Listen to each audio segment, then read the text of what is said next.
Welcome back to the deep dive. Today, we're firing up the grill, metaphorically speaking, and diving deep into steak. That's right. The goal here is simple, really. Help you cook a steak at home that's not just okay, but genuinely impressive. Restaurant quality, even. Exactly. We're moving beyond just, throwing meat on flames. We want to understand the art and the science behind it. And it starts way before the grill, doesn't it? Realizing that not all steaks are created equal. Oh, definitely. A ribeye versus a filet mignon. They're like different beasts entirely. Completely different. Each cut has its own character, its own ideal way of being cooked. It responds to heat so differently. Okay, so let's start there. You're picking out a steak. What's the main thing you should be thinking about regarding the cut itself? Well, it mostly comes down to fat, really. Marbling, and I guess the muscle structure, too. Right. So a ribeye, for example, has all that lovely fat running through it. Exactly. The intramuscular fat, that marbling. Yeah. As it cooks, that fat melts, it renders down, and it basically bastes the steak from the inside. Loads of flavor, keeps it moist. Okay, makes sense.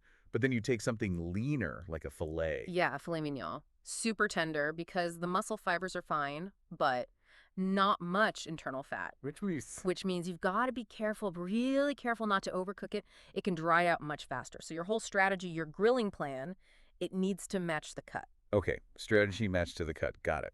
So we've chosen our steak. Yeah. Now, the big invisible factor, temperature. This isn't guesswork, is it? Oh, absolutely not. Temperature is, well, it's everything for consistency. It's the only reliable way to really know the doneness inside. Whether you want it rare, medium? Precisely. Each level has a target internal temperature. Like that perfect medium rare, you're shooting for, 130 to 135 degrees Fahrenheit, somewhere in that ballpark. And that's where the trusty meat thermometer comes in. Indispensable. Seriously. It takes away all the anxiety, all the guessing. You hit your temp, you get your perfect steak every time, hopefully. Okay, thermometer in hand, tracking the heat. But how do we actually apply that heat? Technique matters hugely here, right? I hear a lot about two-zone cooking. Yes, two-zone setup. It's pretty fundamental for good grilling, I think. You basically divide your grill. One side direct, intense heat.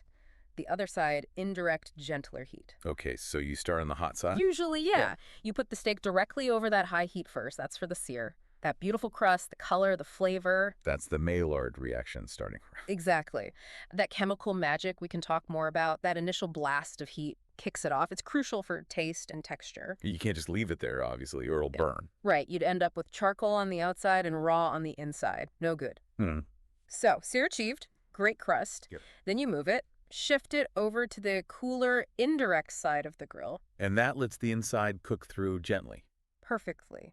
It cooks evenly, gently, without burning the outside. You just let it slowly climb up to that target internal temperature you're aiming for. It's heat management, basically. Makes sense. Manage the heat, manage the cook. Now, we looked into some advice from the pros for this, didn't we? Some big names in cooking. We did. Aaron Franklin, for instance, the barbecue legend. His whole philosophy seems to revolve around, patience, precision. Patience, okay. Yeah, and starting with really, really good quality ingredients. He treats it almost like a craft, respecting the process, the meat itself. It's not just about blasting it with heat, then. It's more considered. Definitely. It's thoughtful. What about someone like Gordon Ramsay? Yeah. Known for being a bit more intense. Yeah. But his advice on steak is actually quite fundamental. Two big things he stresses. First, seasoning. Be generous. Salt, fresh black pepper. Don't be shy. It brings out the beef's flavor. Okay, season well. What's the second thing? Resting. He is adamant about resting the steak after it comes off the grill. Absolutely crucial, non-negotiable for him. Resting. Okay, I hear this all the time. It sounds simple, maybe too simple. What's actually happening when the steak rests? Well, think about it. Under that intense heat, all the moisture, the juices inside the muscle fibers, they get squeezed and pushed towards the center. Right, things tighten up. Exactly. So if you slice it straight away, all those lovely juices just pour out onto the board, not in your mouth. You get a drier steak. Okay. So resting lets things relax. Pretty much. You let it sit for, say, 5 to 10 minutes, maybe tented loosely with foil. Those juices then redistribute back through the meat evenly. Resulting in a much more tender, juicier, and ultimately more flavorful steak. It's a small step with a massive impact. Honestly, don't skip it. Season well, sear smart, cook gently, rest patiently. Got the mantra. Now, You mentioned the Maillard reaction earlier. Let's dive into that science bit. What is it? It's fascinating, really. It's a chemical reaction. Happens between amino acids, from the proteins and the natural reducing sugars in the meat, and heat massively speeds it up. Okay, proteins and sugars reacting with heat. Yeah, and it's complex, loads of different reactions happening, but the result is that wonderful browning, that incredible aroma. The smell of searing steak. Exactly. And most importantly, those deep, savory umami flavors that make steak taste like, well, steak. It's what creates that delicious crust. It's culinary chemistry in action. So that crust isn't just for looks, it's packed with flavor compounds made by this reaction. Cool. Okay, what if disaster strikes, your thermometer battery dies? Any old school ways to check doneness? Haha. Well, always have a backup battery. But yes, there are methods. The hand test is the classic one. Oh yeah, the thumb touch thing. That's the one. You compare the firmness of the fleshy part of your palm below your thumb to the feel of the steak. Touch thumb to index finger for rare-ish, thumb to middle for medium rare, and so on. Does it actually work? It takes practice, a lot of practice to calibrate your feel. It's more of a rough guide, I'd say. I remember completely messing up a few steaks trying to learn it. Thermometer's way more reliable, but, in a pinch. Good to have as a back pocket, maybe. Okay, let's recap some key takeaways. We put together a kind of top 5 list, right? Yep, the essentials. Number 1, choose cuts with good marbling. That fat equals flavor. 2. Preheat your grill properly. Get it nice and hot for that sear. 3, we've covered this. Use a meat thermometer. Accuracy is key. 4, rest that steak. 5 to 10 minutes makes all the difference. And 5. Season generously. Yeah. Salt and pepper, right before grilling. Simple but vital. Solid advice.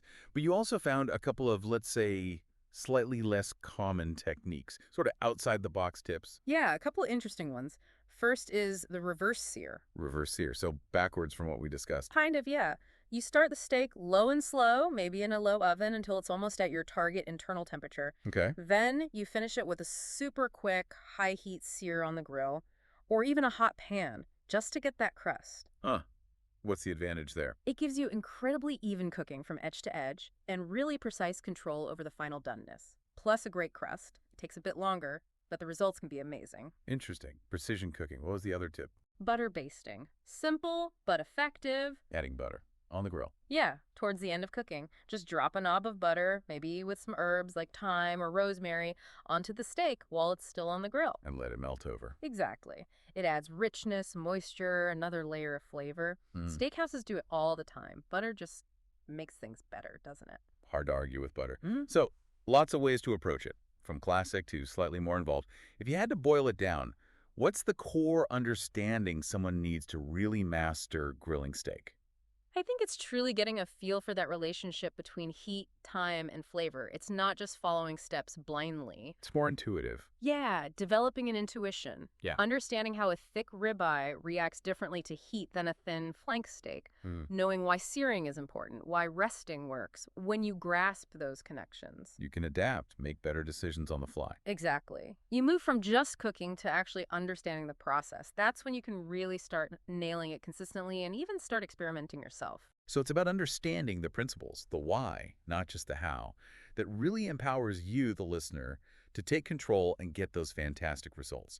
We really hope you'll take these ideas, get grilling, try different cuts, different techniques. Find what works for you, what you enjoy eating most. Yeah, definitely. And maybe a final thought to leave you with. Yeah, think about this. We just spent all this time breaking down something seemingly simple like grilling a steak, finding all this science and technique underneath. Right. So the question is, what other everyday things in your life, maybe cooking or something else entirely, could reveal that same kind of depth and potential for mastery if you gave them a similar deep dive focus, something to chew on?